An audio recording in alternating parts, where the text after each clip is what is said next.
Em um tempo muito anterior às fronteiras modernas, antes mesmo que o mundo conhecesse o esplendor de Roma ou o brilho filosófico da Grécia, estendia-se ao leste da Mesopotâmia uma terra vasta e rica em contrastes, onde desertos e montanhas conviviam com planícies férteis e vales escondidos.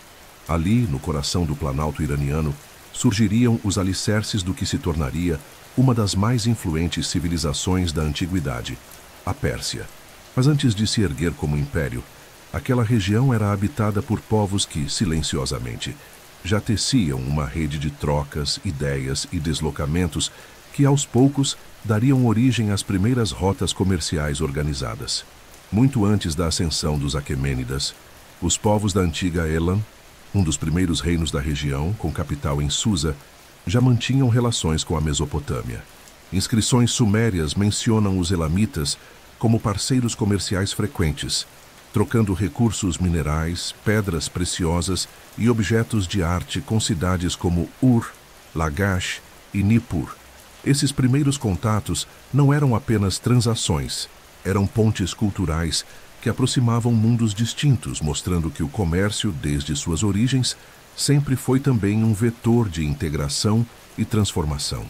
O relevo da região, embora aparentemente hostil, escondia um segredo estratégico. Ela era um corredor natural entre o leste e o oeste, entre o Cáucaso e o Oceano Índico, entre o mundo indiano e o crescente fértil.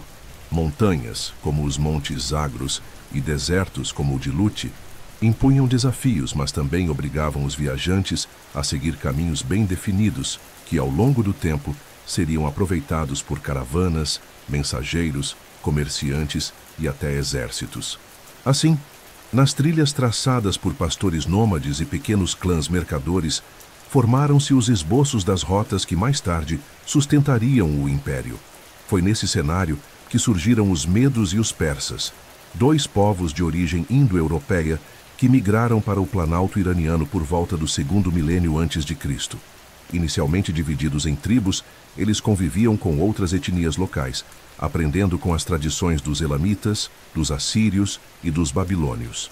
Os persas se estabeleceram na região de Parsa, daí seu nome, e durante séculos viveram sob a sombra dos medos, até que um jovem líder tribal, chamado Ciro, filho de Cambises I, romperia essa ordem e mudaria para sempre a história da região. Ciro II, conhecido como Ciro o Grande, foi muito mais do que um conquistador militar. Ao unificar os persas e subjugar os medos, ele deu início ao que viria a ser o Império Aquemênida, o primeiro grande império multicultural da história. Em suas campanhas de expansão, Ciro não apenas tomou territórios, ele integrou povos. Sua política de tolerância religiosa e respeito às tradições locais fazia com que as regiões conquistadas se tornassem, com relativa rapidez, colaboradoras do novo império. E com essa integração vinha um ingrediente fundamental: o comércio.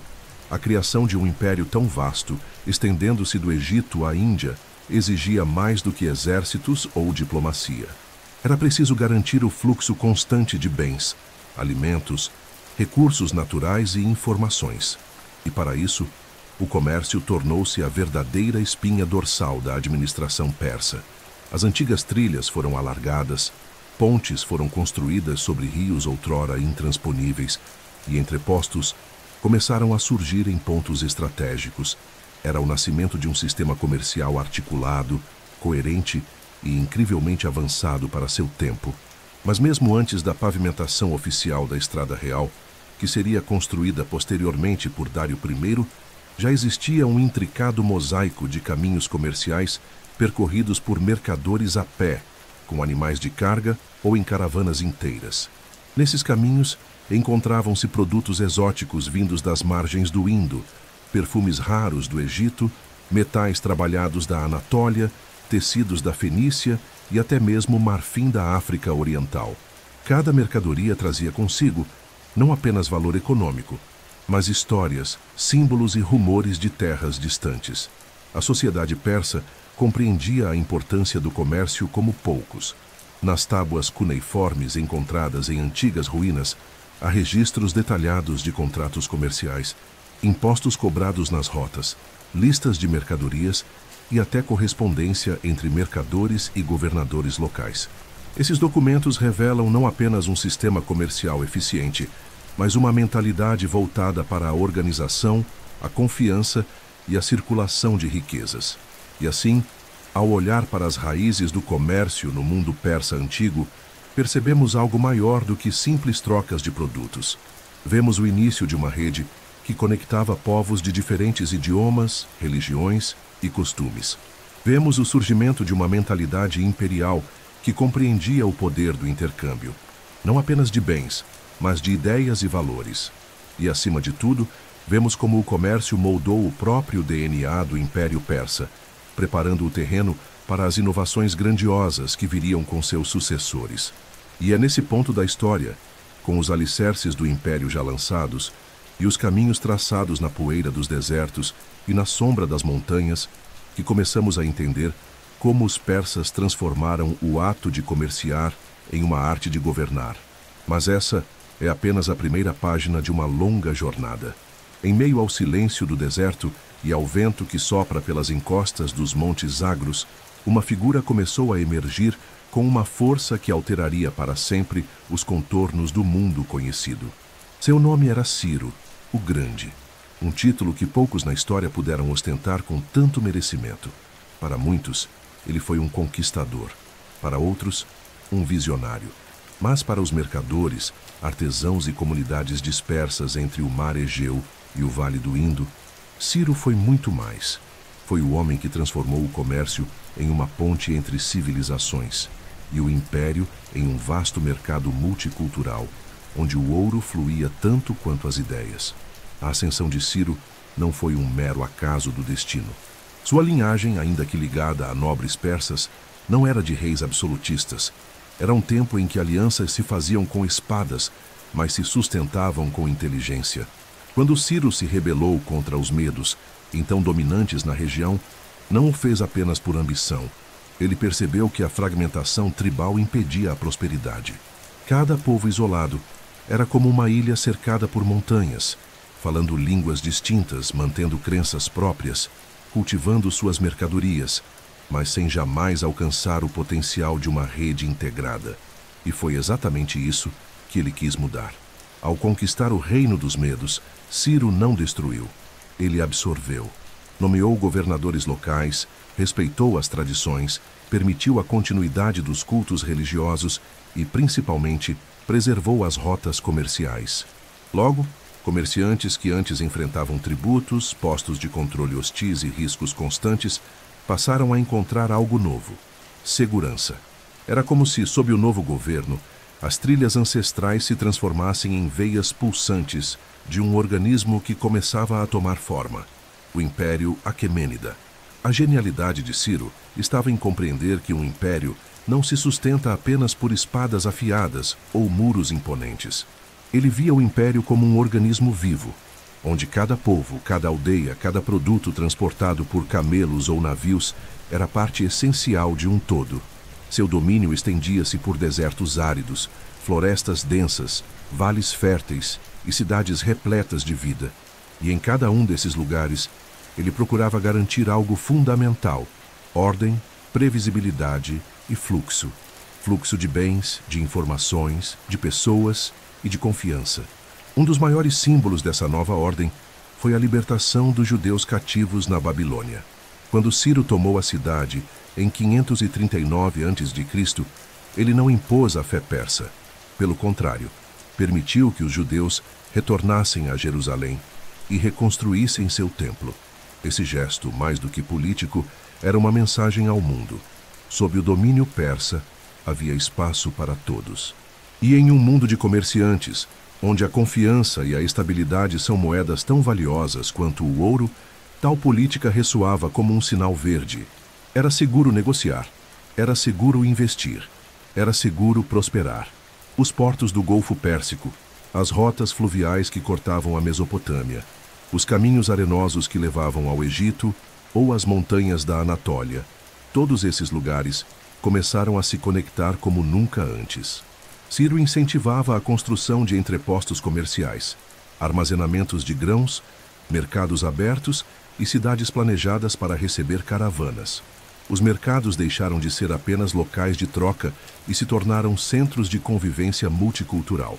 E quando povos se encontram, trocam não apenas produtos, trocam ideias, modos de vida, arte, conhecimento. Esse processo de unificação comercial sob Ciro foi tão eficiente que, mesmo após sua morte, os alicerces que ele lançou continuaram a sustentar o império por séculos.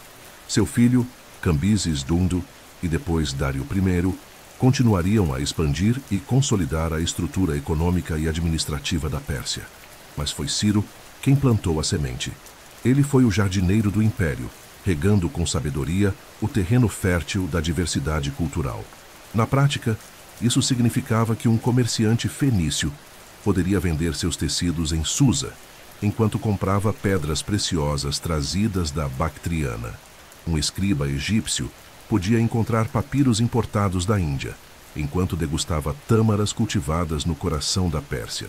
Era uma teia tão ampla quanto resistente, entrelaçada por pontes de respeito mútuo, proteção governamental e uma moeda comum que, em breve, padronizaria as transações em todo o território. E se há um símbolo que representa esse espírito de conexão criado por Ciro, talvez seja a figura do caravaneiro. Ele, com seu turbante surrado, guiando os camelos através do deserto, não era apenas um transportador de mercadorias. Era um mensageiro do império, um elo entre culturas, um facilitador da paz por meio do comércio. Onde quer que passasse, levava a marca de um novo mundo em formação. Um mundo onde diferenças não eram barreiras, mas riquezas compartilhadas. Assim, o legado de Ciro o Grande não se resume a conquistas militares ou a proclamações inscritas em cilindros de barro. Seu verdadeiro feito foi criar um espaço onde civilizações puderam coexistir sob um mesmo teto, trocando não apenas moedas, mas significados. E ao fazer isso, ele moldou o espírito de um império que influenciaria, direta ou indiretamente, todas as potências que o sucederam. Mas a construção desse sistema ainda estava em seus primeiros passos.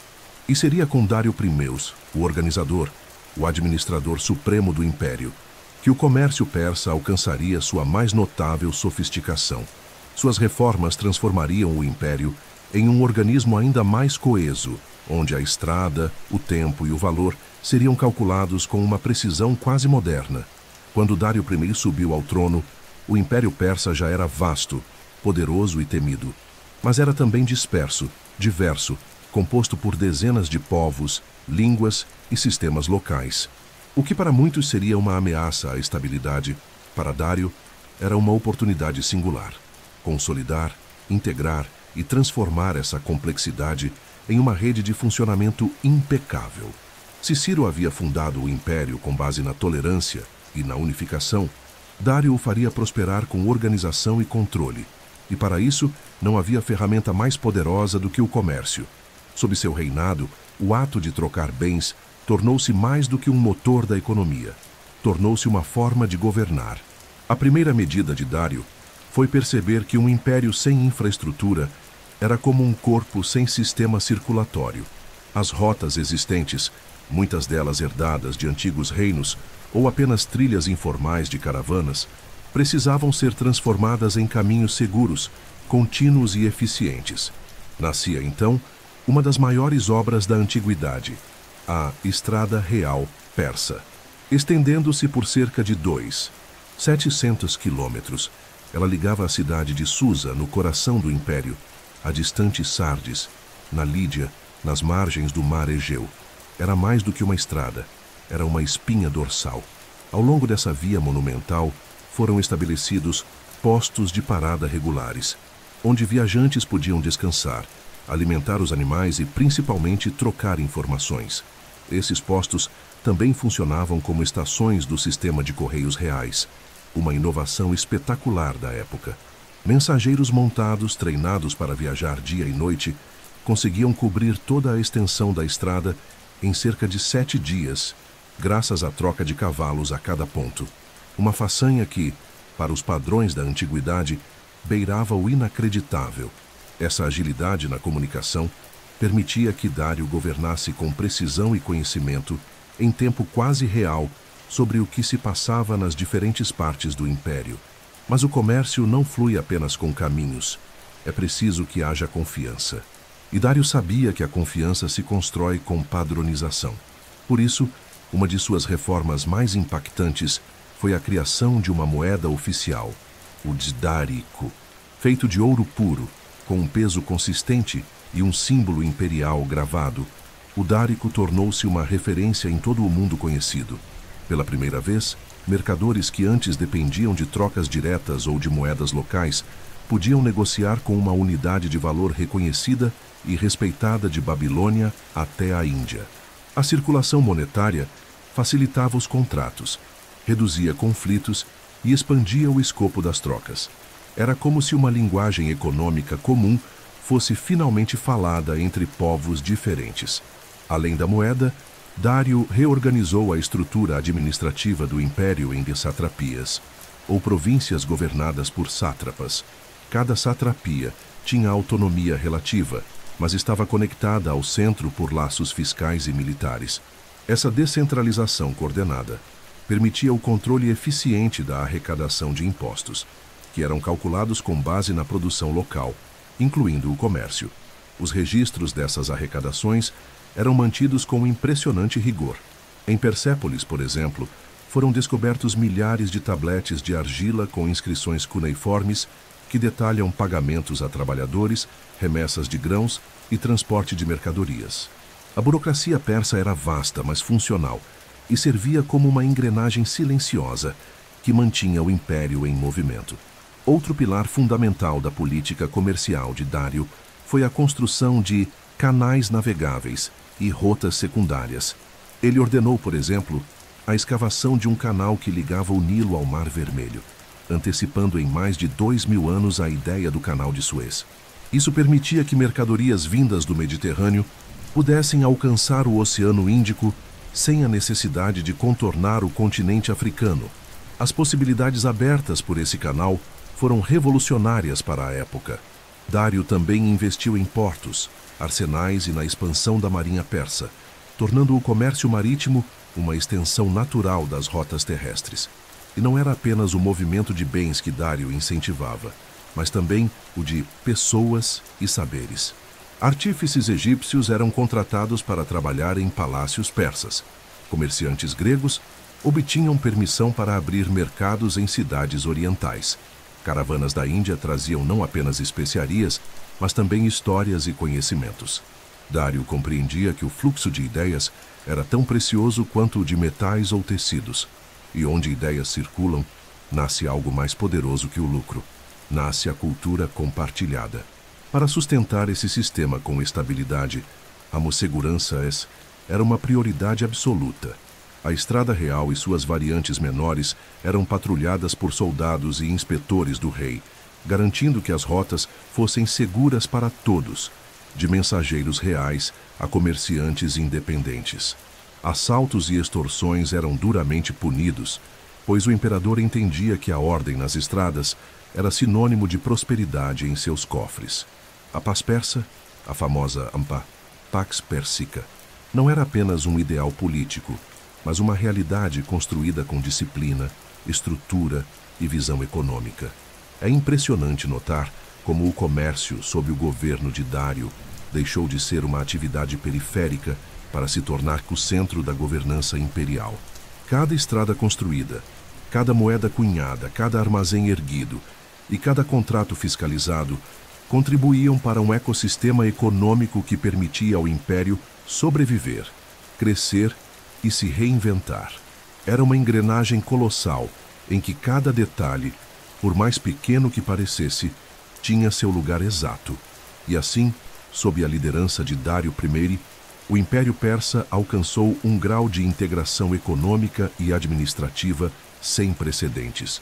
Era como se todo o império pulsasse no mesmo ritmo, guiado por leis comuns, caminhos seguros e trocas constantes.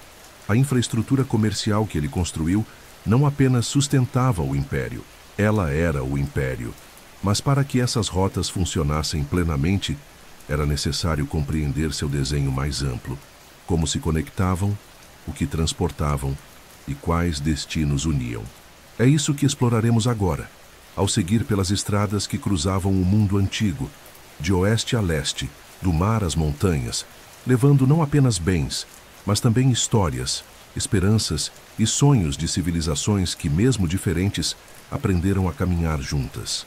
Ao caminhar pelas extensões poeirentas da antiguidade, um viajante atento talvez notasse algo curioso, que mesmo nos pontos mais distantes do mapa, de planícies áridas a vales exuberantes, de colinas escarpadas a planaltos infinitos, havia sempre sinais de trânsito humano.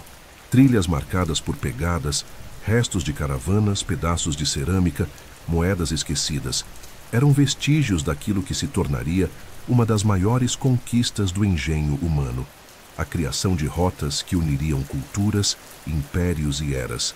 E em nenhum outro lugar esse projeto foi executado com tamanha precisão como no Império Persa, sob o reinado de Dário I. Neste vasto território multicultural, a Estrada Real Persa surgiu como artéria vital de um império que respirava pelo comércio. Ela não era apenas uma via de pedra e terra. Era um símbolo do poder organizado e da inteligência administrativa de um império que entendeu cedo que o controle do espaço físico era também o controle da economia e da alma de seus povos. Com mais de 2.700 quilômetros de extensão, a Estrada Real conectava as cidades de Amsusa, no sudoeste do Irã, a Sardis, no oeste da Anatólia, atravessando planícies, rios, vales e montanhas. Seu percurso não era arbitrário. Seguia os caminhos dos antigos reinos da Assíria, da Lídia, da Média. Dário, em sua sabedoria, não destruiu essas rotas, aperfeiçoou-as. Ao longo da estrada, estações chamadas Shakan foram construídas em intervalos regulares. Nessas paradas, viajantes podiam encontrar descanso, água, comida e, acima de tudo, proteção. Era ali também que os mensageiros do sistema de correio real trocavam seus cavalos por animais frescos, garantindo a continuidade de sua missão. O historiador grego Heródoto, que percorreu partes do Império e documentou suas impressões, ficou espantado com a velocidade das mensagens transportadas por essa rede. Em um mundo sem motores, satélites ou cabos telegráficos, os persas criaram uma forma de comunicação tão eficiente que mesmo impérios modernos levariam séculos para igualar. Mas a Estrada Real era apenas a espinha dorsal. A ela se conectavam centenas de outras vias secundárias que conduziam mercadorias e viajantes a destinos como Babilônia, Persépolis, Ecbatana, Damasco, Gaza, Mênfis e até a distante cidade de Taxila, no Vale do Indo, Inoi. Essas ramificações formavam uma rede de rotas comerciais que transformavam o império em uma malha viva e pulsante. Em cada cruzamento, o mundo antigo se encontrava. Armênios com cavalos, egípcios com linho e papiro, indianos com especiarias e marfim, fenícios com corantes e vidro, babilônios com grãos e conhecimento astronômico. O transporte nessas rotas era feito de diversas formas. Caravanas compostas por dezenas de camelos atravessavam as áreas desérticas, enquanto mulas e cavalos dominavam as regiões montanhosas. Nas zonas fluviais, barcos deslizavam pelas águas do Tigre, Eufrates e outros rios menores, transportando cargas pesadas com mais rapidez. Cada via exigia adaptação, e os persas desenvolveram soluções logísticas de acordo com os obstáculos naturais. Por exemplo, em áreas de calor extremo, abrigos de sombra e poços profundos eram construídos ao longo dos caminhos. Já nas regiões nevadas, trilhas eram marcadas com estacas altas e sinais visuais que ajudavam os condutores a não se perderem. E o que se transportava por essas rotas? A variedade era tão vasta quanto o império em si. Ouro e prata viajavam das minas da Lídia para os cofres de Susa. Têxteis finos e tapetes seguiam do planalto iraniano rumo ao Mediterrâneo. Grãos, tâmaras e azeites percorriam rotas internas para alimentar centros urbanos. Peles, tinturas, perfumes e cerâmicas circulavam como bens de luxo. Mas além dos produtos, algo ainda mais precioso fluía por essas estradas: informação. Notícias sobre guerras, alianças, nascimentos de reis, surtos de doenças, eclipses Tudo era transmitido de um canto a outro, gerando uma consciência coletiva que unia as extremidades do império em uma só pulsação. Em cidades e entrepostos ao longo dessas rotas, surgiam os mercados multiculturais, onde se falavam várias línguas e se praticavam diferentes tradições. Era comum que um comerciante grego precisasse de um tradutor para negociar com um caravaneiro da Bactriana, enquanto escribas persas supervisionavam os contratos com selos oficiais. Em alguns desses centros, inclusive, surgiram códigos de comércio que buscavam padronizar pesos, medidas e taxas alfandegárias. A burocracia imperial era extensa, mas funcional. Registros fiscais, tabelas de tributos, licenças de passagem e permissões de mercado garantiam que o comércio fosse regulado, seguro e, acima de tudo, lucrativo para todos os envolvidos. Outro aspecto marcante das rotas persas era seu caráter diplomático. Elas não serviam apenas para o transporte de mercadorias, mas também para o movimento de embaixadores, estudiosos, artistas e religiosos. As estradas eram espaços de intercâmbio cultural e espiritual. Por elas passaram os primeiros escritos do zoroastrismo, as crenças dos povos da Anatólia, as ideias filosóficas vindas da Índia. Ao longo dessas viagens, templos eram erguidos, santuários recebiam peregrinos, e crenças se misturavam, gerando uma cosmovisão rica e complexa que ainda ressoa nos mitos do Oriente Médio. Além das rotas terrestres, Dário também incentivou o uso de rotas marítimas no Golfo Pérsico, no Mar Arábico e até mesmo no Mar Vermelho. Ele compreendia que a navegação era uma forma mais veloz de conectar regiões distantes. Cidades portuárias como Tiro, Sidom e Omã se tornaram centros vitais no transporte de cargas preciosas, como pedras raras, incensos, madeira e animais exóticos. Navios fenícios navegavam sob bandeiras persas, protegidos por tratados e guarnições marítimas, enquanto marinheiros egípcios eram contratados para pilotar embarcações que atravessavam perigosos estreitos. Com tudo isso, o Império de Dário parecia um grande organismo interligado por nervos de pedra, água e areia. Cada estrada que levava um pacote de grãos também transportava uma semente de cultura. Cada navio que cruzava um golfo trazia consigo um sopro de outros mundos. O comércio, nesse contexto, era um meio de expandir a ordem imperial sem a necessidade de guerra. Uma guerra de encantamento, de necessidade, de desejo compartilhado por produtos que transformavam vidas e uniam destinos. E assim, enquanto o mundo girava em suas órbitas de tensão, os persas percorriam suas estradas com uma calma metódica. Sabiam que quem controla o caminho, controla o tempo. E que quem controla o tempo, dita o ritmo da história. A estrada real não era apenas uma via entre cidades. Era um fio invisível que costurava o passado e o futuro, o Oriente e o Ocidente, o desejo e a realização. Mas para entender plenamente esse mundo de trocas e conexões, é preciso conhecer melhor seus protagonistas. Os mercadores, os produtos que carregavam, os símbolos que representavam e as rotas secretas do desejo humano por bens e beleza. Vamos conhecê-los. Em meio ao vai-vem das caravanas que cruzavam o deserto, sob o tilintar dos sinos nos pescoços dos camelos e o murmúrio dos ventos orientais, erguiam-se as figuras enigmáticas dos mercadores persas. Homens e mulheres que conheciam os caminhos secretos do império, os ritmos dos mercados, os desejos das elites e as necessidades dos camponeses. Eram eles os verdadeiros fios condutores do comércio. Suas mãos calejadas tocavam tanto moedas quanto manuscritos, tanto sedas quanto sonhos. E era através deles que os produtos mais valiosos do mundo antigo fluíam, como sangue nas artérias de uma civilização viva e pulsante. Ser mercador na Pérsia não era apenas um ofício, era um estilo de vida, uma arte de transitar entre mundos. Ao mesmo tempo em que eram viajantes solitários, também pertenciam a uma comunidade ampla, estruturada e respeitada. Os mercadores não apenas vendiam, eles negociavam, mediam, observavam, relatavam. Muitos eram alfabetizados, dominavam múltiplos idiomas e carregavam consigo um mapa mental das rotas, das flutuações de preços, dos perigos das estradas e das oportunidades escondidas em feiras distantes. Por isso, seus nomes frequentemente apareciam nos registros fiscais das satrapias, nos contratos guardados em templos e até mesmo nas cartas trocadas entre governadores e nobres. E o que eles carregavam, afinal? Tecidos. Estavam entre os produtos mais cobiçados. A Pérsia era famosa por seus tapetes finamente tecidos, com padrões geométricos e simbólicos que encantavam desde o Egito até a Índia. Esses tapetes não eram apenas ornamentos, eram status.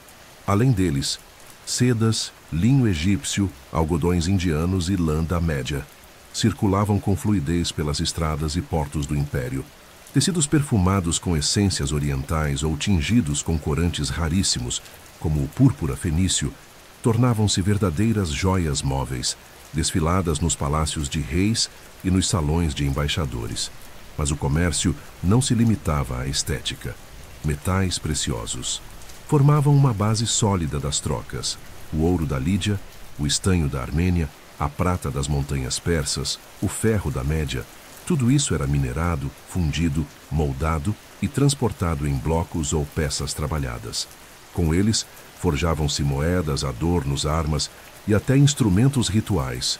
Os mercados vibravam quando um novo carregamento de ouro chegava.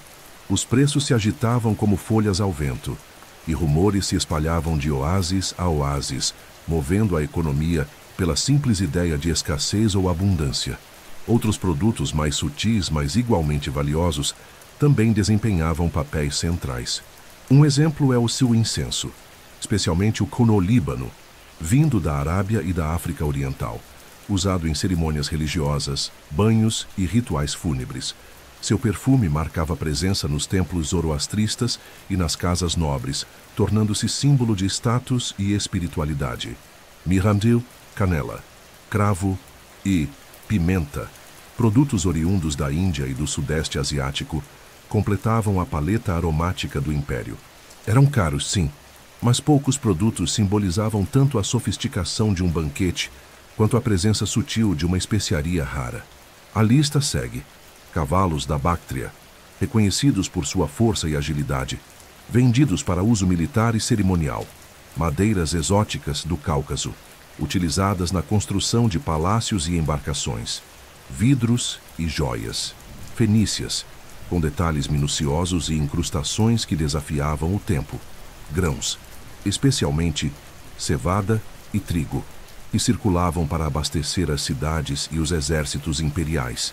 Frutas secas, como tâmaras e figos, que serviam tanto como alimento quanto moeda de troca nas regiões mais áridas.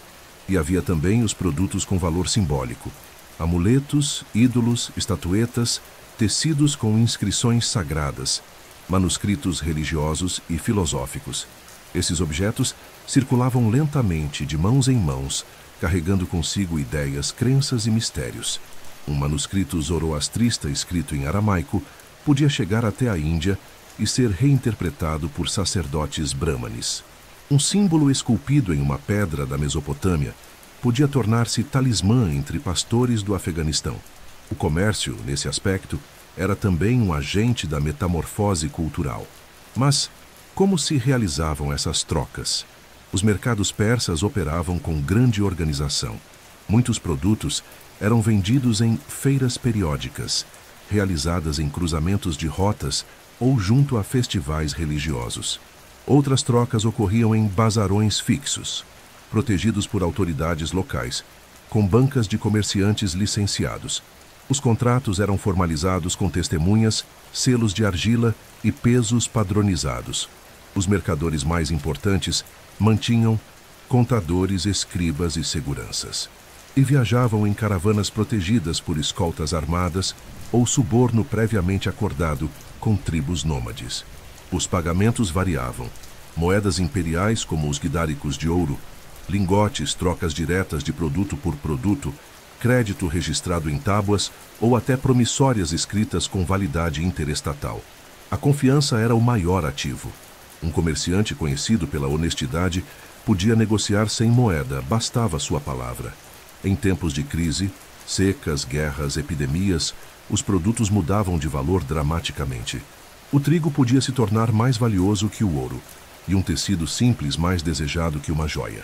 A economia persa, embora centralizada em parte, era flexível e sensível às dinâmicas das rotas, às colheitas e aos rumores do império.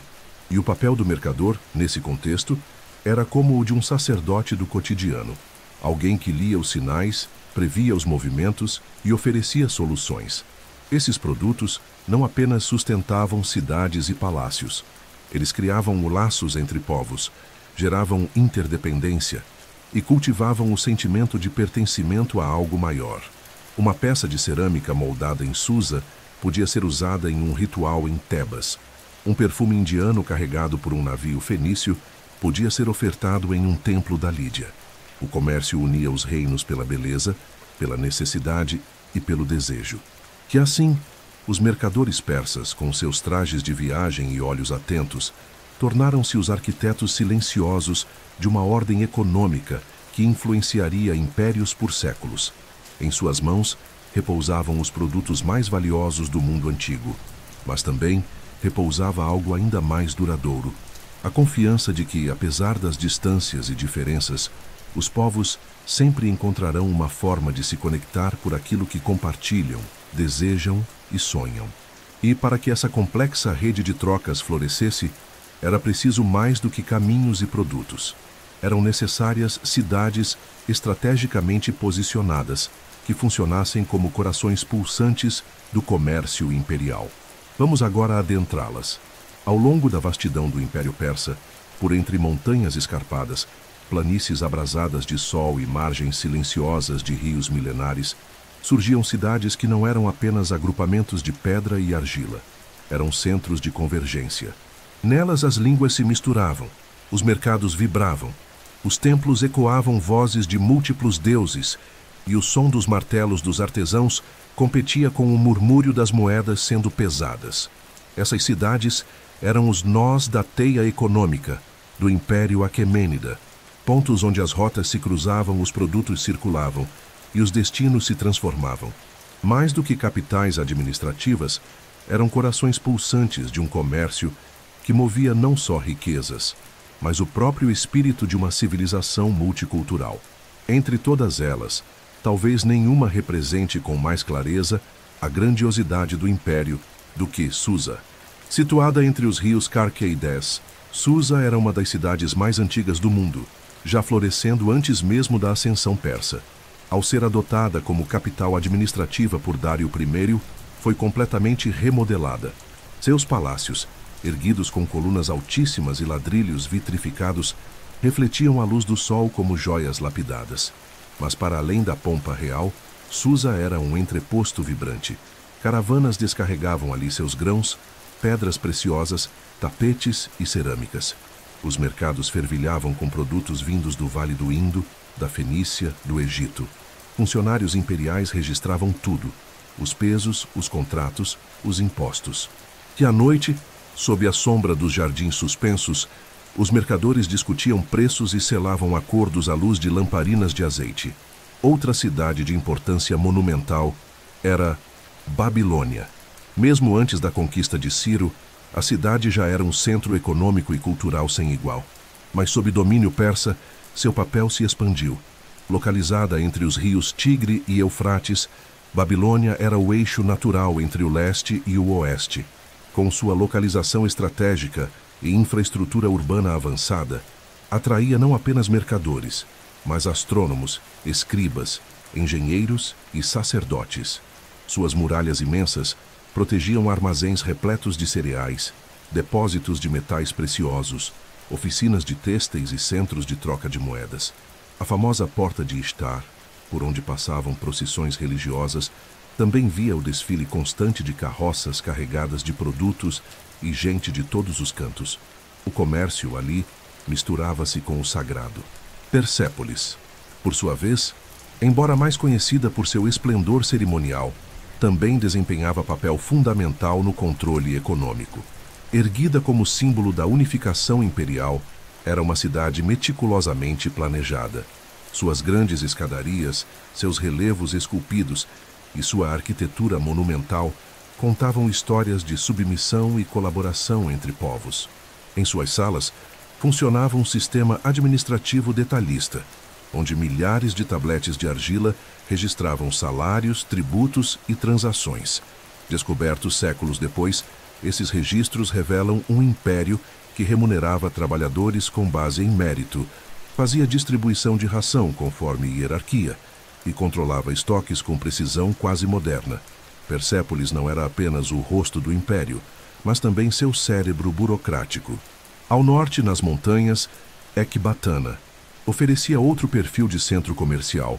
Localizada em uma região de clima mais ameno, era conhecida por seus tecidos luxuosos e por ser um refúgio de verão para os reis persas. Mas sua importância não era apenas climática. Ecbatana funcionava como elo entre as rotas do Cáucaso, da Ásia Central e do coração persa. Seus mercados atraíam comerciantes armênios, medos e citas. Era ali que metais raros eram fundidos, pedras preciosas cortadas e especiarias classificadas para redistribuição. Seu cosmopolitismo se refletia na variedade de sotaques, trajes e sabores encontrados em suas feiras. Ecbatana mostrava que, mesmo longe dos tronos centrais, o comércio seguia vibrante. No extremo oeste, Sardissi, na Lídia, representava o ponto final, ou início, da Estrada Real.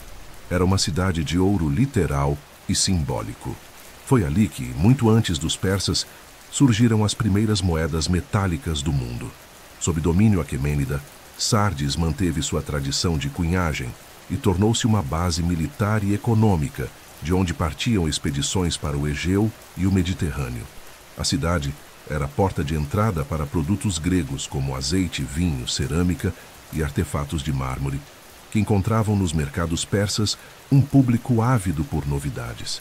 Em troca, enviava-se incenso, tapetes, couro, frutas secas e metais.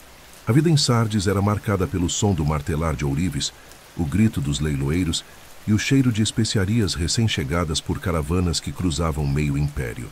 Damasco, Gaza, Mênfis, Taxila. A lista de centros comerciais persas se estende como as ramificações de uma árvore milenar. Cada uma dessas cidades tinha sua vocação: portuária, fluvial, artesanal, agrícola, espiritual. Mas todas estavam interligadas, funcionando como um grande sistema coordenado. A estabilidade proporcionada pela Pax Persica garantia que esses centros pudessem operar com previsibilidade e segurança.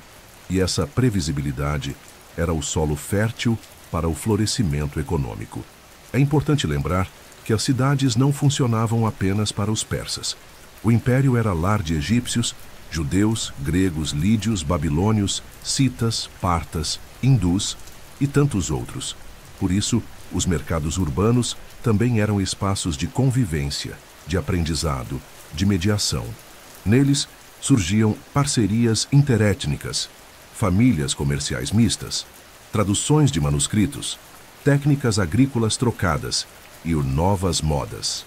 O tecido urbano era, assim, um espelho do império, diverso, dinâmico e interdependente.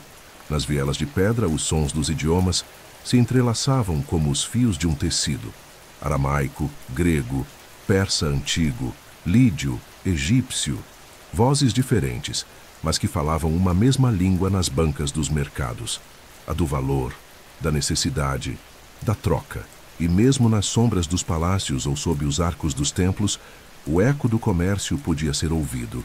Um novo carregamento de especiarias chegara, um lote de ouro fora negociado, um contrato fora selado. Essas cidades comerciais, com seus ritmos próprios, seus cheiros, cores e sons, eram muito mais do que pontos no mapa. Eram organismos vivos que respiravam o ar do império, absorviam sua diversidade e devolviam riqueza, conhecimento e cultura. Foram elas que permitiram que o Império Persa não fosse apenas uma potência militar, mas também um farol econômico e civilizacional. E enquanto os exércitos marchavam e os reis faziam discursos, os mercados seguiam seu ciclo eterno de abertura, troca e reinvenção. Mas o comércio persa não acontecia em isolamento. Ele tocava fronteiras, tocava impérios, E na próxima etapa da nossa jornada, vamos ver como essa rede comercial se entrelaçou com os mercados do Egito, da Grécia e da Índia, criando um mundo antigo muito mais interconectado do que imaginamos. A vastidão do Império Persa não era apenas uma questão de território. Era uma extensão de presença, de influência, de conexões que ecoavam para muito além de suas fronteiras administrativas. O comércio persa, como uma maré silenciosa, mas irresistível, alcançou terras distantes, esgueirou-se por entre impérios vizinhos, tocou os mercados da bacia do Mediterrâneo e as rotas do subcontinente indiano. E foi justamente através dessas interações, com o Egito ao sul, a Grécia ao oeste e a Índia ao leste, que a economia persa transformou-se em uma rede transcontinental de trocas, ideias e poder. Comecemos pelo Egito, um dos reinos mais antigos do mundo, com tradições comerciais estabelecidas muito antes da ascensão dos persas. Quando Cambises II, filho de Ciro, conquistou o Egito em 525 a.C., o trono do faraó passou a responder a Susa, mas o fluxo comercial egípcio não apenas continuou, ele se ampliou. O Nilo, espinha dorsal da vida egípcia, passou a ser também um canal de abastecimento para o império. Grãos, papiros, linho fino, perfumes e incensos eram transportados em grandes embarcações até os entrepostos persas, e de lá seguiam para as rotas terrestres rumo ao interior da Ásia. A integração econômica foi tão profunda que os próprios persas passaram a valorizar e importar técnicas egípcias de irrigação, construção naval e medicina. Em Mênfis e Sais, grandes centros urbanos do Egito sob domínio persa, havia mercados bilíngues, onde escribas registravam contratos em demótico e aramaico. As moedas persas circulavam junto com os sistemas de pesagem locais, criando uma economia híbrida que unia o pragmatismo administrativo persa com a tradição milenar dos egípcios. Em Alexandria, que surgiria um século depois, essa fusão atingiria seu auge, mas os alicerces já haviam sido lançados durante a dominação persa. No extremo oposto, voltando os olhos para o ocidente helênico, a relação entre persas e gregos foi marcada por rivalidade, sim, mas também por intenso intercâmbio comercial. Muito antes das guerras médicas, comerciantes gregos já haviam penetrado no território persa e vice-versa. A Lídia, localizada na Anatólia Ocidental e integrada ao Império Aquemênida, era habitada por uma população fortemente helenizada. Cidades como Éfeso, Mileto e Alicarnasso, embora mantivessem sua autonomia cultural, estavam sob supervisão persa e serviam como pontes para o comércio com a Grécia continental. Os produtos que circulavam entre essas civilizações revelam a profundidade dessa conexão. Azeite, vinho, cerâmica pintada, estátuas de mármore e manuscritos filosóficos partiam das cidades gregas rumo ao Oriente. Em troca, recebiam tecidos persas, joias, incenso, especiarias, cavalos e ouro.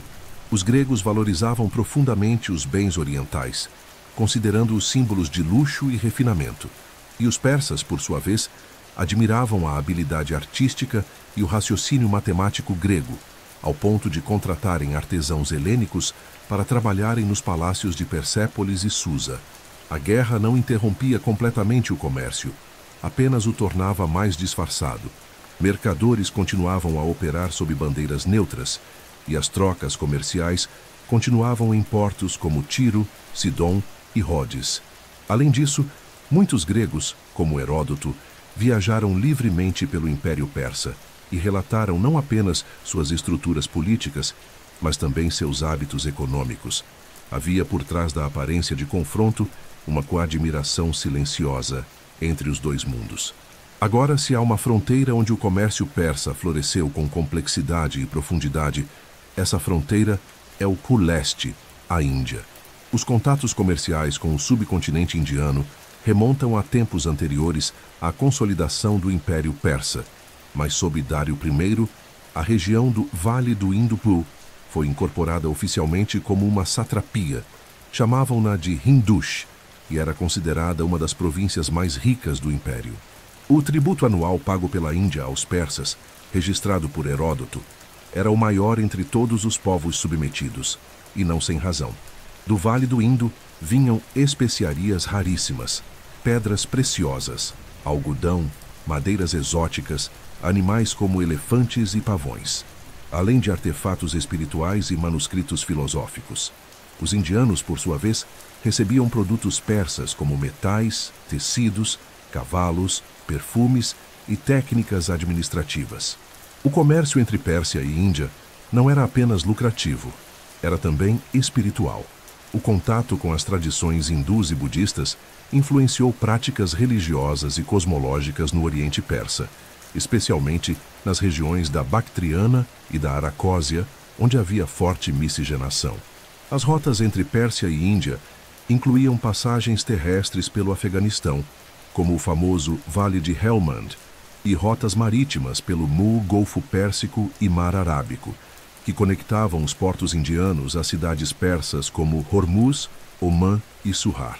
Em muitos desses portos, comunidades indianas se estabeleceram, criando bairros comerciais bilíngues e templos dedicados a deuses do panteão hindu. Era o império se abrindo ao mundo e o mundo se abrindo ao império. O mais notável em toda essa teia de interações é perceber como o comércio persa não era uma imposição, era uma convocação à convivência. Os persas não colonizavam culturas, eles as integravam.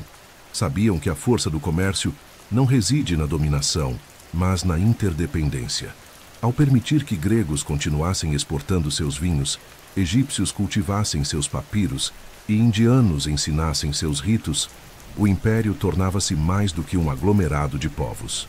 Tornava-se um organismo plural, onde cada célula cumpria sua função sem perder sua identidade. E é por isso que, mesmo após a queda do Império Aquemênida pelas mãos de Alexandre, o Grande, as rotas, os produtos e os laços comerciais persistiram. O comércio persa não era apenas uma prática estatal, mas uma cultura, uma rede de confiança, uma sinfonia de interesses mútuos que se perpetuou por séculos, moldando o curso da história econômica do mundo antigo. Mas nem tudo que se trocava era visível aos olhos ou contado em moedas. Em meio aos mercados fervilhantes, havia uma troca mais sutil, de símbolos, mitos, crenças, visões de mundo.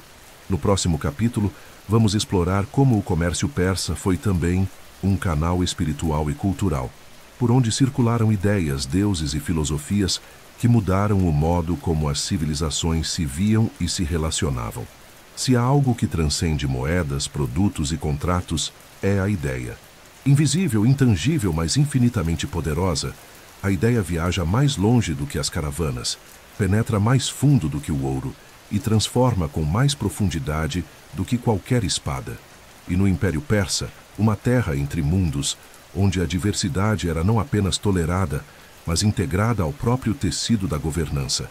O comércio não era apenas de bens, era de significados. Por entre rotas, feiras, portos e entrepostos, transitavam símbolos, mitologias, rituais e visões de mundo. O império era uma rede de trocas imateriais, e o que nele circulava não moldava apenas o presente, mas o próprio futuro espiritual da humanidade. Ao olharmos para a Pérsia Aquemênida, é impossível não notar a presença de uma religião que, embora oficialmente dominante, não buscava esmagar as demais, o zoroastrismo. Com raízes muito anteriores à formação do império e formalizado por Zaratustra, também conhecido como Zoroastro, o zoroastrismo foi adotado e promovido pelos reis persas como uma doutrina de ordem cósmica, onde a luta entre o bem e o mal era o eixo da existência. Nessa cosmovisão, Ahura Mazda representava a luz, a sabedoria e a verdade, enquanto Angra Mainyu simbolizava a escuridão, a mentira e o caos. Mas ao contrário de outros impérios que impunham suas crenças, os persas compreendiam que a força espiritual vinha da pluralidade e do respeito ao sagrado do outro. Assim, ao mesmo tempo em que promoviam templos do fogo zoroastrista, também protegiam santuários egípcios, respeitavam os ritos babilônicos, reconstruíam templos judaicos e permitiam cultos gregos e hindus dentro de seus domínios. Essa abertura fazia com que as cidades e mercados do império se tornassem espaços de sincretismo espiritual, onde sacerdotes, escribas e profetas trocavam não apenas mercadorias, mas narrativas. Imagine, por exemplo, um escriba babilônico conversando com um sábio persa sobre a origem do mundo, um sacerdote egípcio explicando a um comerciante indiano a jornada da alma após a morte, ou um judeu retornando da Babilônia com a Torá em mãos e recontando, em hebraico, histórias ouvidas em aramaico. Esses encontros, possíveis apenas porque as estradas, portos e cidades estavam abertas, geravam algo novo, uma teia de crenças entrelaçadas, onde o fogo zoroastrista podia encontrar eco no conceito hindu do Dharma, ou onde os relatos mitológicos gregos encontravam ressonância nos contos da Mesopotâmia. Em muitos centros comerciais, como Babilônia, Susa e Ecbatana, surgiram verdadeiros laboratórios de tradução e preservação de saberes. Textos eram copiados, traduzidos, comentados. Os sábios judeus na Babilônia reorganizaram suas escrituras durante o cativeiro, influenciados pela cultura local. Os gregos, mais tarde, encontrariam no Oriente fontes filosóficas que influenciariam correntes estoicas, pitagóricas e até platônicas. Até mesmo o conceito de monoteísmo ético, tão central nas tradições judaico-cristãs, encontra paralelos intrigantes na teologia zoroastrista. Mas essa circulação espiritual não era restrita aos grandes templos ou bibliotecas. Nos mercados, os objetos carregavam significados ocultos. Amuletos, estatuetas, tecidos com símbolos sagrados, talhas com inscrições, perfumes usados em rituais, pedras associadas a deuses.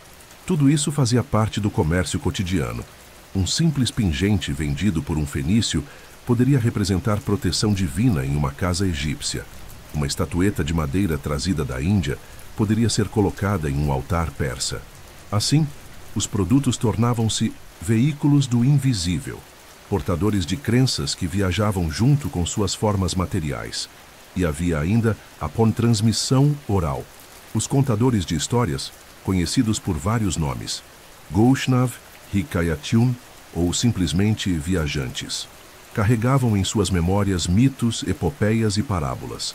Suas narrativas eram contadas em praças, tavernas, caravansarais. Misturavam realidade com lenda, história com metáfora, e em suas palavras as ideias voavam. Uma fábula sobre a justiça persa podia chegar ao Egito como lição moral. Um conto indiano sobre a reencarnação podia ser transformado em parábola sobre o destino nas feiras da Anatólia. Assim, o império tornava-se também um espaço de resignificação constante. Os festivais eram outro ponto de convergência simbólica. Datas sagradas persas como Novruz, o Ano Novo zoroastrista, reuniam povos de diferentes regiões em celebrações que, embora centradas na tradição persa, abriam espaço para a presença de ritos estrangeiros. Nessas festividades, compartilhavam-se comidas típicas, danças, cantos, rezas. Era como se o império tivesse compreendido que, mais do que controlar territórios, era necessário conectar esperanças. E a fé, em todas as suas formas, era uma expressão dessas esperanças. Outro reflexo dessa troca simbólica aparece na arte e na arquitetura. Os relevos de Persépolis retratam povos distintos, oferecendo tributos, mas também vestindo trajes próprios, com suas expressões únicas preservadas. Os palácios persas, embora construídos segundo o gosto dos reis, apresentam influências egípcias, medas, babilônicas, urartianas. O império era um mosaico, e sua estética deixava isso claro, essa beleza da diferença reunida em harmonia. E mesmo após a queda do império, essas trocas continuaram reverberando.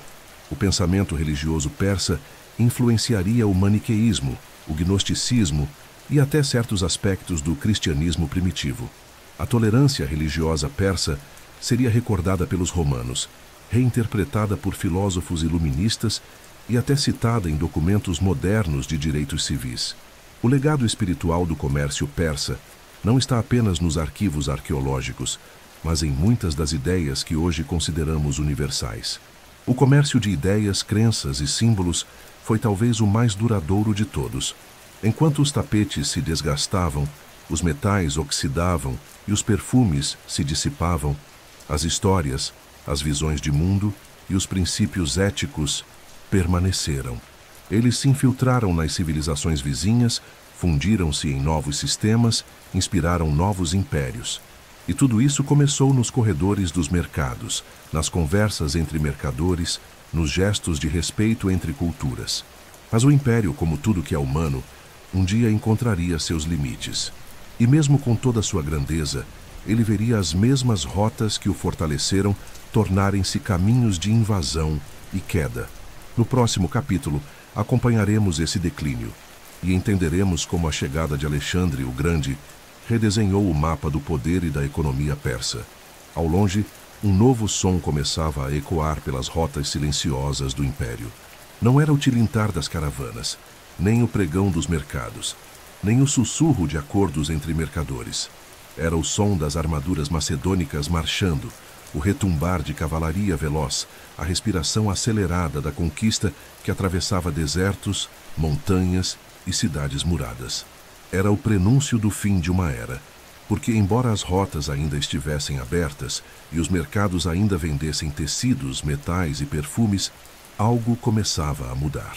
A chegada de Alexandre o Grande não foi apenas uma substituição de reis, foi a ruptura de um equilíbrio, e com ela, o comércio persa entrou em seu crepúsculo. Durante 2 séculos, o Império Aquemênida havia tecido uma rede de trocas que unia o mundo conhecido. Com infraestrutura sólida, rotas protegidas, moedas padronizadas e respeito à diversidade, o comércio florescera de forma quase orgânica. Mas esse equilíbrio, por mais vasto que fosse, tinha um ponto vulnerável. Dependia da coesão política. Quando essa coesão começou a se desfazer, tudo mais enfraqueceu junto. A corrupção em algumas satrapias, a decadência moral de certos reis, disputas internas pelo trono e revoltas regionais, todos esses elementos corroíam lentamente a base do império. E foi nesse cenário de instabilidade que Alexandre avançou.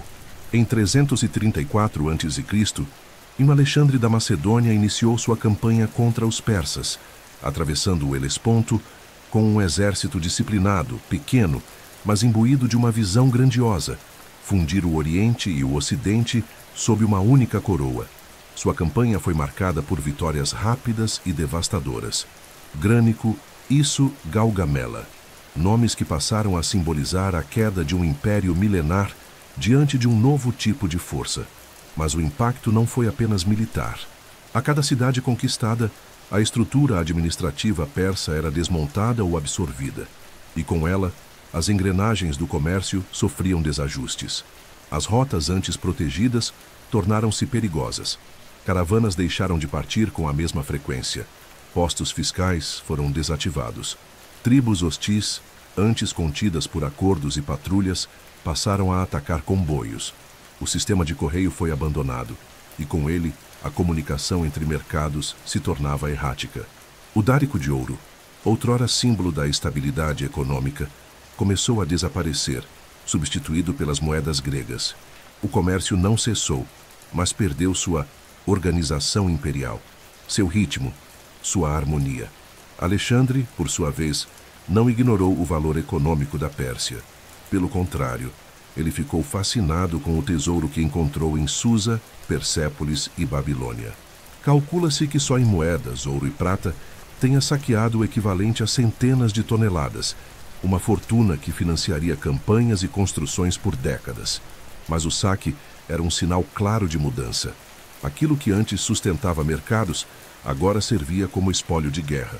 O que antes era investimento em rotas e entrepostos, agora era conversão em poder militar e prestígio pessoal. A destruição de Ponto Persépolis, talvez o gesto mais simbólico desse declínio, foi mais do que a ruína de uma capital. Foi a queima de arquivos administrativos, de contratos fiscais, de registros de pagamento e distribuição de mantimentos, de milhares de tabletes que documentavam a economia do império. Embora Alexandre tenha tentado justificar o incêndio como vingança pelos danos persas à Grécia séculos antes, o gesto reverberou como o fim de uma era de governança baseada na diversidade e no comércio pacífico. Mas seria injusto dizer que Alexandre destruiu tudo. Em muitas cidades, ele manteve e até incentivou o comércio. estabelecendo colônias com mercados helênicos, reorganizando rotas e promovendo o intercâmbio cultural. A fundação de cidades como Sint Alexandria no Egito, Alexandria Ariana e Alexandria Escate visava, em parte, restaurar a malha comercial sob nova administração. Porém, o caráter mudou. O comércio persa, que antes valorizava o equilíbrio entre os povos e respeitava as rotas locais, agora ganhava contornos de dominação cultural. O grego tornou-se a língua de negócios. A arquitetura dos mercados mudou. O foco deslocou-se para o centro grego-macedônico, marginalizando antigos núcleos comerciais persas. Além disso, o Império de Alexandre era um colosso com pés de argila. Após sua morte precoce em 323 a.C., sem herdeiros preparados, seu império foi dividido entre seus generais, os chamados Udiádocos, que lutaram entre si por décadas. Esse novo período de fragmentação política impedia qualquer reconstituição sólida do sistema comercial anterior. As satrapias tornaram-se reinos helenísticos autônomos, e com isso surgiram novas barreiras, novas tarifas, novas moedas, dificultando a circulação que outrora era livre e protegida sob os reis persas. Mesmo assim, as rotas não desapareceram. Como veios antigos de um rio que secou, elas permaneceram sob a areia do tempo, aguardando novos impérios que as reativassem.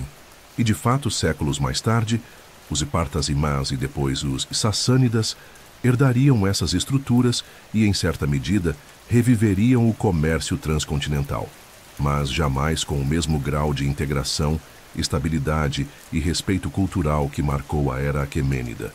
O legado do comércio persa, portanto, não terminou. Ele adormeceu, sobreviveu nos nomes das cidades, nas práticas dos mercadores, nas tradições dos mercados orientais. A ideia de que o comércio pode ser uma ponte entre mundos, e não apenas uma ferramenta de dominação, continuaria a inspirar. Em cada caravansarai que floresceria mais tarde nas rotas da seda, em cada moeda padronizada cunhada por um império posterior, em cada tratado comercial assinado com base na confiança entre culturas, ali ainda ecoava o espírito do antigo comércio persa. E talvez o mais fascinante seja perceber que mesmo sua queda, mesmo sua decadência, revelou a profundidade daquilo que foi construído, porque o que desapareceu deixou saudade. E o que deixou saudade, deixou marca. Alexandre venceu o império, mas não apagou seu modelo. Apenas o transformou, e ao fazê-lo provou o quão forte ele havia sido. Agora, com o fim da era aquemênida e as rotas cobertas pelo pó da mudança, voltamos nossos olhos para o futuro. Porque embora o império tenha caído, suas ideias e suas estruturas comerciais continuariam a moldar Poitin na próxima grande rede do mundo antigo, as rotas da seda, e será nelas que o legado persa encontrará nova vida. Mesmo depois que os palácios ruíram, os impérios mudaram de mãos, e os nomes dos reis foram esquecidos. As rotas continuaram a existir. Caminhos não desaparecem. Apenas mudam de uso, de idioma, de propósito. As estradas construídas pelos reis persas, os entrepostos erguidos nas areias escaldantes, as moedas cunhadas com símbolos de divindades e os contratos selados com argila não sumiram com o fim do Império Aquemênida. Eles transcenderam seu tempo e se transformaram nas fundações silenciosas de uma nova era de trocas, a Era das Rotas da Seda. Durante séculos, o espaço geográfico que antes fora o núcleo do Império Persa permaneceu como o coração logístico do Velho Mundo.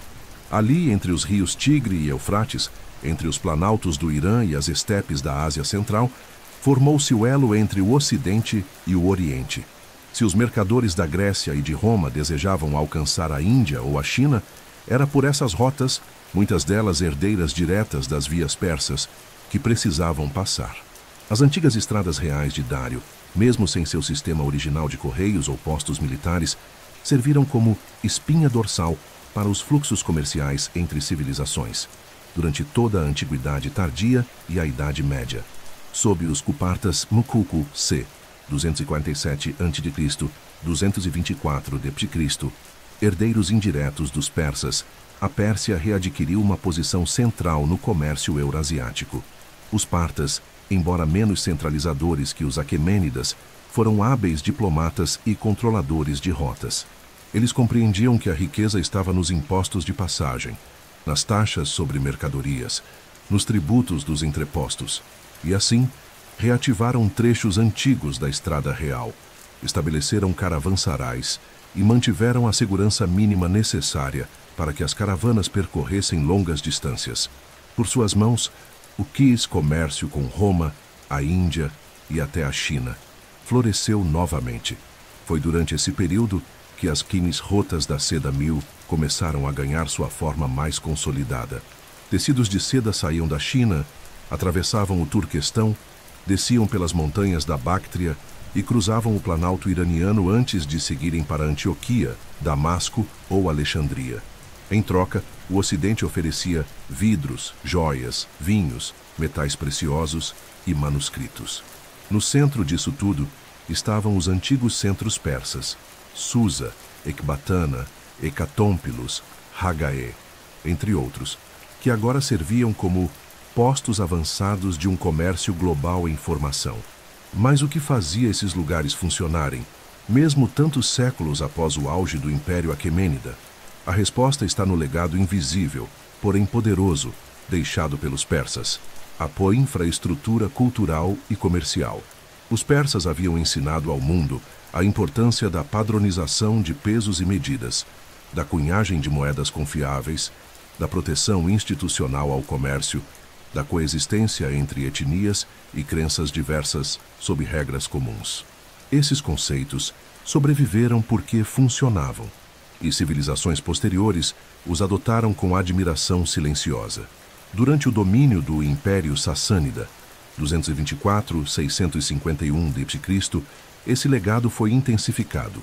Considerados pelos próprios persas como restauradores da antiga glória aquemênida, os sassânidas investiram pesadamente em estradas, fortificações, canais e portos.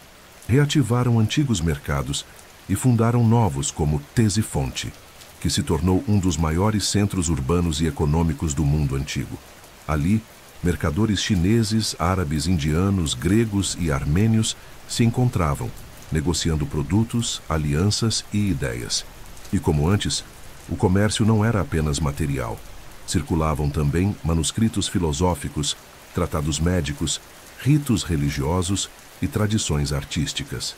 A religião zoroastrista, preservada pelos sassânidas, também ecoava o antigo espírito de convivência. Embora o império fosse oficialmente zoroastrista, havia espaço, com mais ou menos tolerância ao longo dos séculos, para cristãos nestorianos, judeus, budistas, hindus e até maniqueístas. Essa diversidade facilitava as trocas. Um mercador sírio-cristão podia negociar em segurança em uma cidade persa, assim como um budista indiano podia encontrar hospitalidade em um mosteiro próximo às montanhas iranianas. As rotas também passavam pelo Golfo Pérsico, onde portos como o Hormuz e Siraf se tornaram centros vitais no comércio marítimo com a Índia, o Iêmen, a África Oriental e, posteriormente, a China, por via do Oceano Índico. O modelo persa de comércio, integrando rotas terrestres e marítimas, com forte presença estatal e diversidade religiosa, foi absorvido por muitos impérios sucessores, incluindo o islâmico. Quando o Islã surgiu no século VII, os árabes adotaram muitas práticas comerciais já consolidadas pelos persas e as expandiram, dando origem a uma nova fase da globalização medieval. Durante a era islâmica, muitas cidades que haviam sido grandes centros comerciais persas renasceram como pilares do comércio muçulmano. O idioma persa, inclusive, se manteve como uma das línguas cultas e comerciais do Oriente Médio por séculos, sendo utilizado em contratos, poesia, tratados científicos e registros mercantis. O estilo arquitetônico dos bazares, a organização dos caravansarais, o uso de tabelas fiscais, a administração de mercados, tudo isso tinha raízes no modelo persa antigo, agora adaptado às novas crenças e circunstâncias, e assim, o comércio persa tornou-se uma corrente subterrânea da história, invisível aos olhos apressados, mas essencial para a coesão de impérios e para o florescimento de culturas. Os tapetes continuaram a ser tecidos, agora não apenas como bens de luxo, mas como portadores de histórias. As rotas continuaram a ser percorridas, agora levando porcelanas chinesas, especiarias de Java, ouro da Núbia e manuscritos de Bagdá. O legado persa estava em cada passo dessas caravanas, em cada pergaminho enrolado, em cada moeda trocada sob o sol do deserto. E o mais impressionante é perceber que esse legado não desapareceu com a modernidade. Até hoje, as antigas rotas da seda e os centros comerciais do Irã e do Oriente Médio continuam a refletir os princípios lançados pelos persas: infraestrutura sólida, respeito à diversidade, incentivo à mobilidade, equilíbrio entre tradição e inovação. E onde quer que haja um mercado vibrante, uma ponte entre culturas, uma moeda confiável e um idioma compartilhado, ali está, ainda viva, a sombra luminosa de um império que ensinou ao mundo a arte de unir povos pela troca, não pela guerra. Mas como sabemos disso? Como conhecemos os detalhes dessas trocas, dessas rotas, dessas moedas e mercadores que desapareceram há milênios? É o que nos revelam os fragmentos preservados na terra, as inscrições, os tabletes, os artefatos arqueológicos, os textos antigos. E é por meio deles que agora vamos mergulhar nos bastidores da memória. Nos desertos do Irã, nas ruínas de palácios soterrados pelo tempo, entre fragmentos de cerâmica esquecida e tabletes de argila que resistiram por milênios ao silêncio das eras, jazem as pistas de um mundo antigo que, embora tenha desaparecido da superfície, continua pulsando sob nossos pés.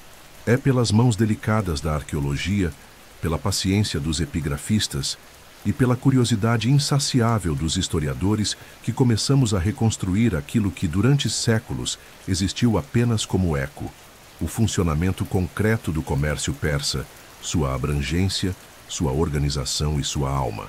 A redescoberta da civilização persa não aconteceu de forma súbita. Por muito tempo, ela foi vista apenas pelos olhos de seus conquistadores.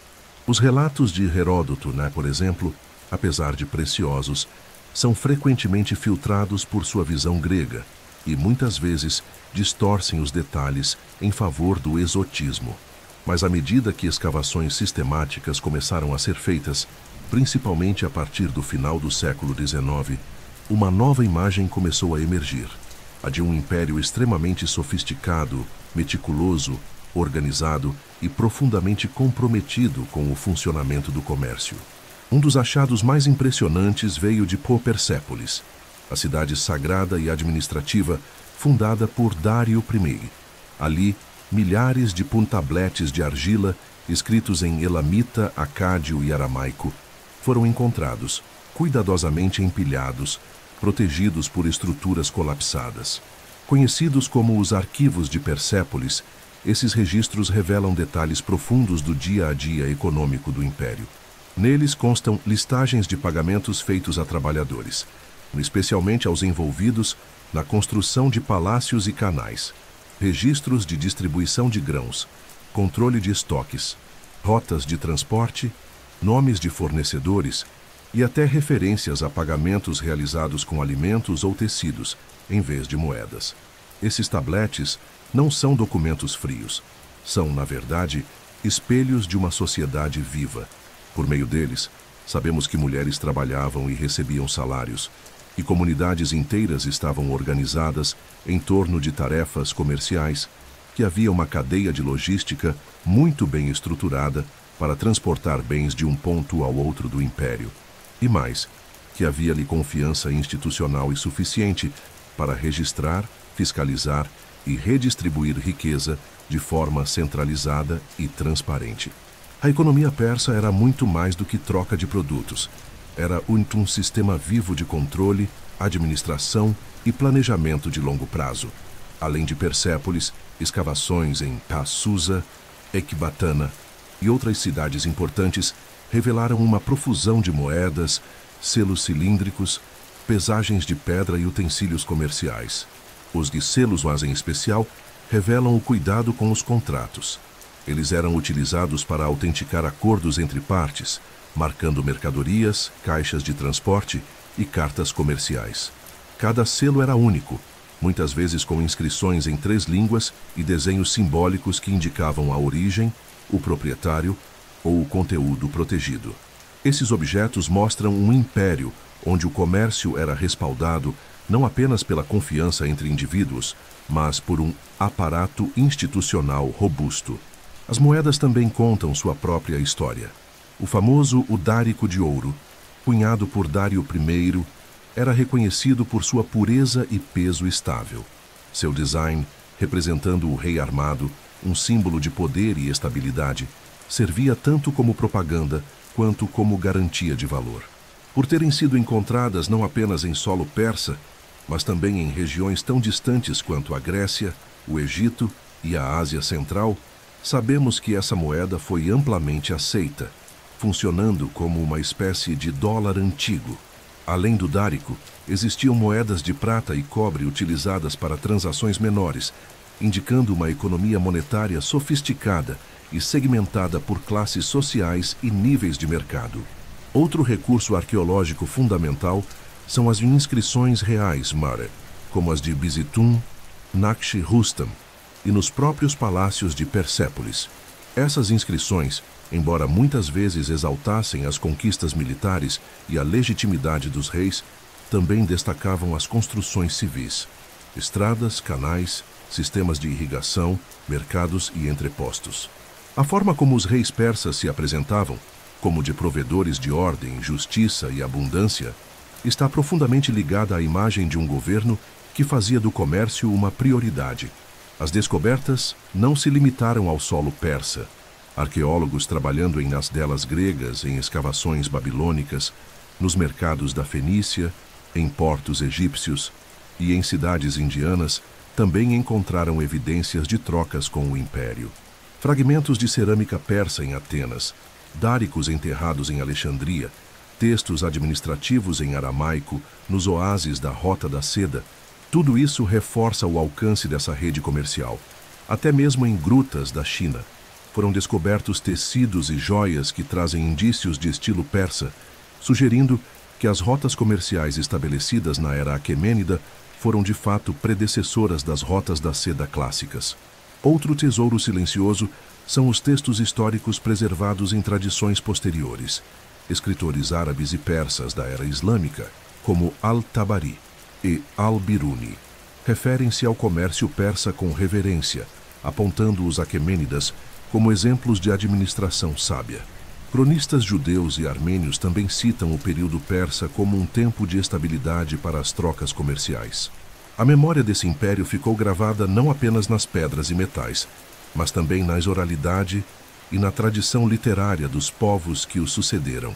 Mais recentemente, tecnologias como imagens de satélite, radar de penetração no solo e inteligência artificial aplicada à arqueologia permitiram a reconstrução de rotas desaparecidas, revelando padrões de ocupação que coincidem com descrições antigas das estradas persas. Esses estudos confirmam o que os historiadores já intuíam, que o império não apenas dominou o espaço, mas o organizou com uma precisão impressionante, voltada à integração comercial e à circulação de bens e ideias. E assim, pedra por pedra, fragmento por fragmento, palavra por palavra, o passado comercial do Império Persa vai sendo remontado diante de nós, não como um mito antigo, mas como uma realidade complexa, funcional e profundamente humana. Cada objeto encontrado, cada inscrição decifrada, cada estrutura revelada pelo tempo, nos fala sobre um povo que entendeu, antes de quase todos, que a prosperidade nasce da troca, da circulação e da convivência. Mas agora que exploramos as rotas, os reis, os mercados, os produtos, os símbolos e os registros, resta uma pergunta final. O que tudo isso nos ensina hoje? Qual é o verdadeiro legado, não arqueológico, mas filosófico, do comércio persa? É com essa reflexão que concluiremos nossa jornada. Quando olhamos para o passado através das lentes do tempo, o que vemos não são apenas ruínas, mapas antigos ou nomes gravados em pedra. O que enxergamos, se olharmos com cuidado, é uma essência daquilo que somos. Seres conectados, movidos pela necessidade de comunicar, trocar, entender, aproximar. No coração de cada mercado persa, de cada estrada traçada entre montanhas, de cada caravansarai erguido sob o céu estrelado, pulsava uma verdade silenciosa, mas eterna. A humanidade só prospera quando se encontra. O comércio no mundo persa não foi apenas uma atividade econômica. Foi uma filosofia de mundo. Uma visão que enxergava no outro não uma ameaça, mas uma possibilidade. Que via nas diferenças culturais não um obstáculo, mas uma ponte. Que compreendia que a paz, aquela paz duradoura, frutífera e estável, não é conquistada com lanças, mas com confiança. Os persas construíram um império não apenas com exércitos, mas com grotas, contratos, selos, moedas e mercados. E com isso, nos ensinaram que o verdadeiro poder está na capacidade de conectar mundos diversos, sob uma mesma lógica de respeito mútuo e colaboração. A interconectividade não era um acaso, era projeto, era propósito. Quando Dário construiu a Estrada Real, ele não queria apenas encurtar distâncias. Ele queria criar uma malha invisível onde as ideias, os produtos e os povos pudessem circular livremente. Quando os reis permitiram a existência simultânea de templos zoroastristas, santuários babilônicos, sinagogas judaicas e cultos hindus, eles não estavam apenas tolerando a diversidade, estavam abraçando a complexidade do mundo humano, entendendo que a estabilidade nasce da integração e não da uniformidade. É fácil pensar o comércio como algo frio, calculado, voltado apenas para lucro e acúmulo. Mas no Império Persa, ele era também calor, encontro, esperança. Uma túnica trazida da Índia não era apenas um tecido. Era o resultado de mãos que teceram, olhos que escolheram a cor, histórias contadas à beira do tear. Um vaso fenício vendido em Susa carregava consigo séculos de conhecimento náutico, tradição artística e práticas religiosas. Um selo aplicado em uma tábua de argila era mais do que um símbolo de propriedade. Era um pacto de confiança, um acordo de que ali, entre partes distantes, havia algo em comum. E talvez seja esse o verdadeiro legado do comércio persa. A demonstração de que por trás das mercadorias existem laços invisíveis entre seres humanos. Que toda troca é, na verdade, uma forma de reconhecimento. Que todo contrato é um gesto de fé. Que toda estrada, por mais árida que pareça, é um convite ao encontro. Olhando para o presente, é inevitável perceber que ainda caminhamos por estradas semelhantes. Nossos mercados agora são digitais. Nossos contratos estão na nuvem. Nossas moedas são códigos. Mas o princípio continua o mesmo. Quando compramos algo de outro país, estamos repetindo o gesto de um mercador persa que estendia a mão a um estrangeiro.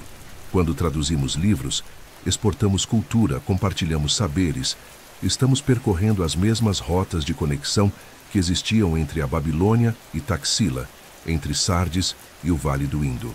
E quando falamos de globalização, inovação, redes intercontinentais, raramente lembramos que tudo isso já existia, de forma surpreendentemente avançada, no coração do antigo Império Persa.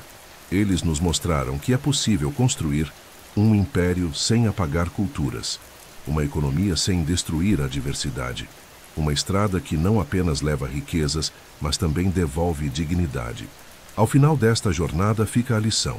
A história do comércio persa é, acima de tudo, uma história de conexão humana, de como homens e mulheres separados por montanhas, línguas e crenças encontraram maneiras de cooperar, de como a interdependência é mais natural do que o isolamento, de como a riqueza verdadeira não está apenas no ouro, mas na confiança, na curiosidade e na coragem de se abrir ao desconhecido.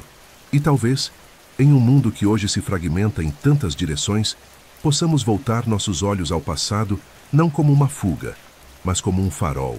Que as rotas antigas nos inspirem a traçar novos caminhos. Que os mercados de Susa nos ensinem a escutar. Que os selos de argila nos lembrem do valor da palavra dada. E que o espírito persa, aquele que viu o comércio como ponte, não como muro, continue a sussurrar suas lições entre as páginas da história e os ventos eternos do deserto.